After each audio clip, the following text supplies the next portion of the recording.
Perkenalkan, nama saya Yosepina Sopin, NIM 19100616745, kelas D10 semester 4, Prodi PGSD. Baik, di sini saya akan menceritakan cerita rakyat dongeng Timun Emas.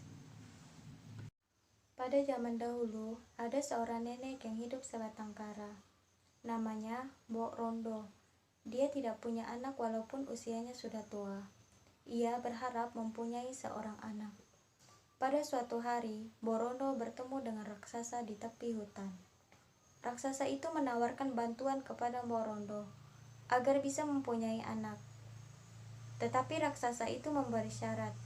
Jika nanti anaknya sudah berusia 17 tahun, maka dia harus menjadi santapan raksasa. Mbok Rondo menyanggupi syarat itu karena sesungguhnya dia ingin memiliki seorang anak. Kemudian raksasa memberi biji mentimun kepada Mbok Rondo. Sesampai di rumah, dia segera menanam benih itu di halaman belakang rumahnya. Setiap hari dia menyiram dengan tekun dan telaten. Begitu ajaib memang, 2 minggu berlalu, tanaman itu pun sudah mulai berbuah. Begitu lebat, di antara sekian banyak buah, ada satu mentimun yang tumbuh sangat besar, warnanya kekuningan. Jika sinar matahari menyinarinya, buah timun itu pun berkilau seperti emas. Pada masa panen, Mbok Rondo membawa mentimun yang besar itu ke rumah. Dia mengambil sebuah pisau tajam untuk membelah timun itu dan membukanya dengan penuh hati-hati. Betapa kagetnya dia melihat seorang bayi perempuan yang cantik di dalamnya. Mbok Rondo memberi nama kepada bayi yang mungil itu Timun Emas. Sejak saat itu kegembiraan terpancar dari raut wajahnya. Timun Emas menjadi anak kesayangannya. Hari berganti, bulan berganti, dan tahun pun berganti. Timun Emas pun tumbuh dengan dewasa, menjadi seorang gadis yang cantik jelita. Suatu ketika, Timun Emas dan ibunya pergi ke hutan untuk mencari kayu bakar. Tiba-tiba, bum bum bum, ho ho ho, terdengar suara yang aneh dan mengguncang bumi. Rupanya suara itu adalah raksasa yang ingin menagih janji. Ibu dan Timun Emas bergegas kembali ke rumah. Raksasa itu tidak perlu waktu lama untuk sampai di depan rumahnya. "Aku datang untuk menagih janji," tanya raksasa yang kelaparan. "Tolong beri perpanjang waktu. Dia masih kecil, tidak enak untuk disantap," jawabnya dengan memelas. "Kamu yakin tidak akan ingkar janji?" tegur lagi.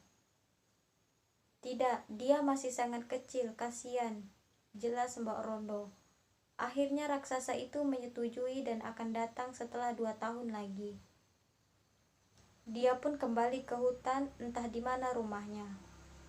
Timun Emas sudah semakin dewasa, wajahnya semakin cantik, kulitnya kuning langsat, dan waktu jemputannya pun akan segera tiba. Mbok Rondo cemas sampai terbawa mimpi, dan pada malam itu di mimpinya ada suara yang meminta bertemu dengan petapa itu menyelamatkan Timun Emas. Mbok Rondo pergi ke lembah bukit tempat petapa itu berada. Sesampai di sana, petapa memberinya 4 bungkus kecil yang masing-masing isinya berbeda. Di antaranya biji timun, jarum, garam, dan bungkus terakhir berisi terasi. Sebelum pulang, tidak lupa petapa itu menerapkan khasiat dari benda-benda itu. Sesampai di rumah, Mbok Rondo menjelaskan cara menggunakan biji-biji untuk mengalahkan raksasa. Beberapa hari berlalu, akhirnya raksasa itu pun datang di depan rumahnya. Dia meminta Mbok Rondo keluar untuk menyerahkan Timun Emas. Sebelum keluar, dia meminta Timun Emas untuk segera berlari sejauh mungkin. Setelah merasa cukup aman, dia pun keluar dan menemui raksasa. "Timun Emas kabur. Dengar kamu, sudah tiba di sini," ucapannya. "Apakah kamu sedang tidak mempermainkanku?"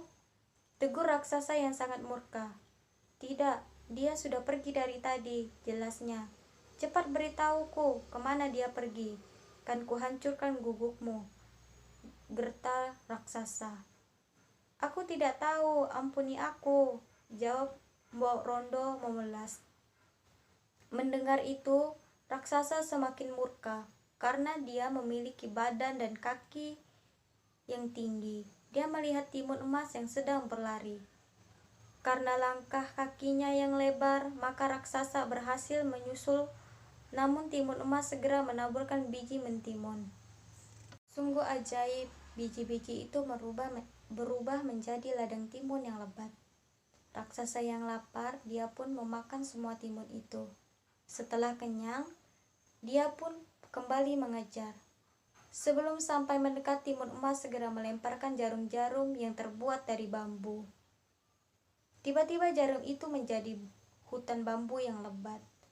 Raksasa kesakitan karena banyak bambu yang patah menusuk dan melukai kakinya. Setelah berhasil keluar dari hutan bambu itu, timun emas segera menaburkan biji berikutnya, yaitu butiran garam. Butiran garam itu berubah menjadi lautan, danau yang luas. Raksasa tenggelam. Namun karena dia bisa berenang, dia berhasil menepi. Merasa sudah sangat lelah berlari, timun emas menabur serbuk berikutnya, yaitu terasi. Terasi itu berubah menjadi lautan lumpur yang kemudian dia pun menghilang. Akhirnya timun emas dan ibunya hidup dengan tenang. Sekian dongeng dari saya ucapkan terima kasih.